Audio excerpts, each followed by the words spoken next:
A las 13 horas vamos a tener el primer sorteo de la jornada del día de hoy. Hay muchos premios y todo el color de la jornada y todas las entradas participan por el sorteo final esta noche de las 15:25, 0 kilómetros. Vamos a tener a la banda backstage también, como le mencionamos, en el local de Innovación Uruguay.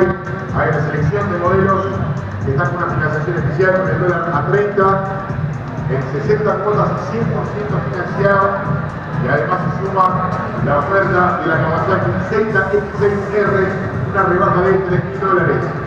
Un modelo sumamente probado y comprobado de la marca, estéticamente espectacular, con excelentes prestaciones, con un precio de $3.000 menos por debajo de su valor.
Características técnicas de los vehículos, estas entradas tienen también colotas astronómicas, también tienen fotos medidas de serie de fotos de Kawasaki Uruguay,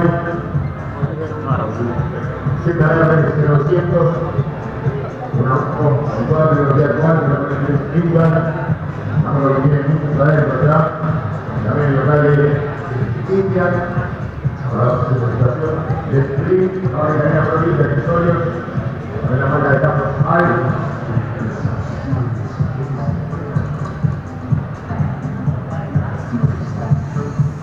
damos la bienvenida a todos los presentes en esta segunda edición de Locos por los Motos.